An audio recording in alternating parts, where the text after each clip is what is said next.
Alright folks, here's a challenge I presented myself, and this challenge might be the end of me. I am going to try and watch every episode of Masked Rider. Why? Because I've got nothing else going on right now. So I'm going to try and review every episode of Masked Rider that aired in 1995 to 1996, and that's roughly about 40 episodes. Now, the first two episodes, I'm going to split the two-parters apart. There'll be two separate reviews, sort of as a test run to see how well this review does, or this brand new project I'm trying takes off. But I want to try and review Masked Rider that I have not seen in over 20 years. Now, I remember Masked Rider because it's what I think of when it comes to Kamen Rider, but I want to watch this old Masked Rider TV show and see if it's bad as everyone else says it was, because I know it's a laughingstock to the Kamen Rider series, and it basically butchered the Rider series in America until we got Dragon Rider Dragon Knight. But I want to see how bad this is and does it hold up. So I'm going to stop recording now, and I'm going to watch the very first episode of Masked Rider episode 1, and we'll see what happens. So anyway guys, I'll see you guys in 20 plus minutes, or whenever I'm ready to record the review. Alright, bye!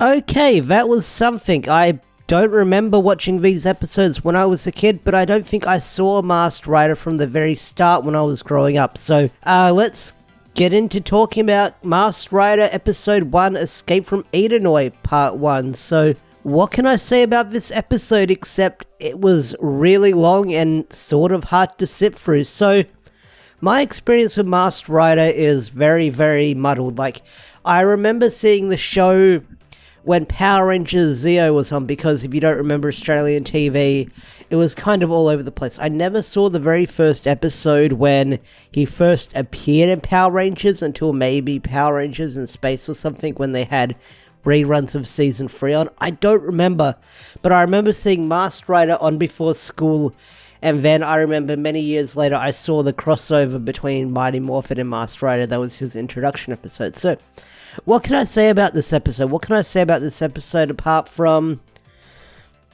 it does drag? It does drag on quite a fair bit, and I can understand why no one likes this show, but I will say the actors are doing their gosh dang best to just act in this episode. I mean, the guy who plays Dex is working with the best script he's got, because he's going to be this awkward alien that uses big words and he can't fit in.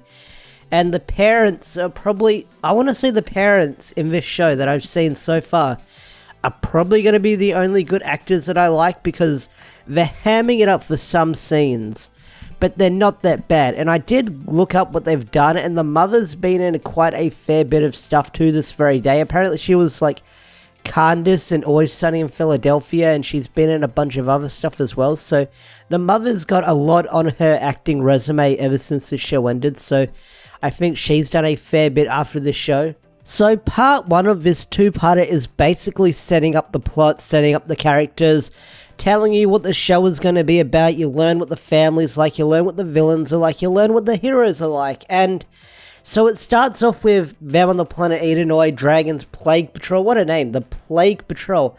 And they're mining poison gas. How and why? Well, I know why, because it's poison gas and they're mining it. So how would you mine poison gas? How would you collect it? Because it's gas. You got to collect it before it escapes. I'm sure they've got some big machine that's hooked up that collects the gas that they dig up. But that is just a weird thing. Why don't you just make it, I don't know, poison minerals that's going to destroy the earth? But no, it's going to be poison gas, because that makes a lot of sense that they're digging up and fighting. I don't know, maybe you can mine gas, I don't know.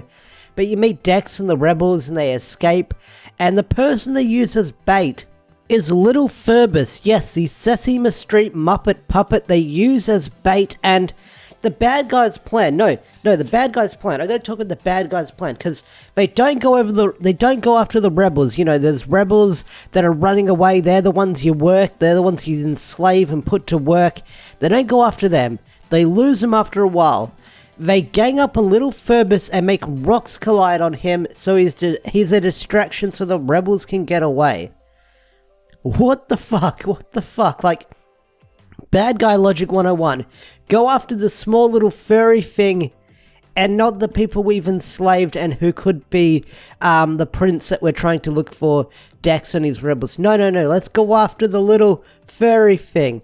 That always works. So you also cut to the Earth life where they see here's what the family's like, where it's like a family of adopted kids of little Albie and Molly, and then you've got the neighbors called Patsy and Herbie, which are weird characters themselves. Like, this Patsy chick, she's a bit of a bitch, I'll say that much. Like, she's got this Herbie guy simping for her, fucking working there for her, doing her homework and shit like that, and, like, it's so different when you have, like, you've got Bulk and Skull and Power Rangers, which are the bullies, and they always put down the main characters, and they get into hijinks. These characters are just a total 180, where they'll get slime and stuff on them, and they'll do wacky stuff, but they're just as weird, and I don't want to say bad, it's just how the script is given to them, and how they were written. It's like, hey, this girl's more popular than me, I'm gonna get her back because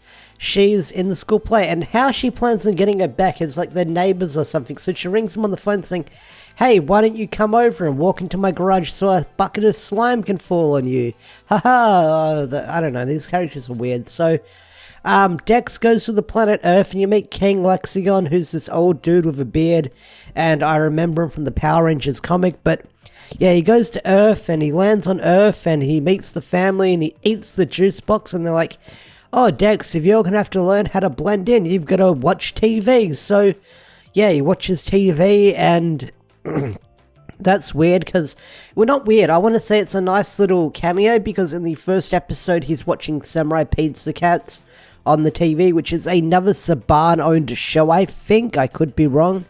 Why else wouldn't they be showing it as, like, sort of something to show on TV instead of static, because I think of copyright issues and stuff like that, but yeah, he's watching Samurai Pizza Cats, which is a nice little thing that they're doing, because it's very 90s. So, at the end of the episode ends with, like, a Destructoid coming down to Earth, and I gotta say, the footage they use for the monsters in this is really weird and scary in a good way. Like, you can tell that this not Sentai Otoku show they're using is very dark, because when the monster lands on Earth in the freaking junkyard, there's this shot of like his body forming, it's all sliming. They are adding sound effects to it, but you just see the slime and the eyes opening on his hand.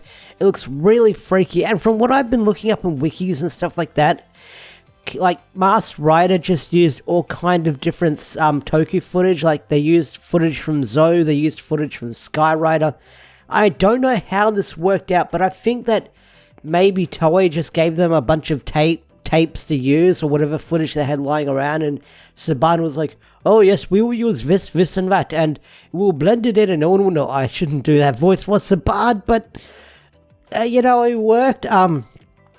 But yeah, Saban, like, they do weird editing tricks for this, and I don't know how, like apparently it gets worse from what I've heard, like the editing from different Toku movies, or not Toku movies, Masked Rider and Kamen Rider movies, they mashed together from the 90s and 80s to make it blend in, because from what I've heard, Kamen Rider Black's RX is really good, and maybe I'll check it out eventually, but apparently, like, they just butcher it, and a bunch of other Kamen Rider series they just slap together. But yeah. So yeah, the episode ends with an asteroid falling on Earth.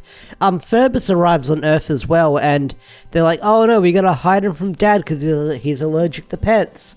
And so after that, there's another alien that crashes on Earth, and Dex is like, I've gotta fight it. Not Lord Dracon, what's his name? King, fuck, I forgot the bad guy's name already. But Count Dragon is bringing the fight to us. And then you see him morph, and he turns into Masked Rider, and they play the theme song, and he's like, I'm ready to fight. And that's where part 1 ends. So yeah, that was me talking about part 1 of Masked Rider episode 1, Escape from Edenoi part 1. This is going to be really hard to sit through if I plan on watching all 40 episodes. I've got 1 down, 39 to go, depending on how well this video does. But if you guys want me to keep reviewing Masked Rider and making myself suffer depending on how bad this is going to get or how cringe this is going to get, tell me in the comment section down below.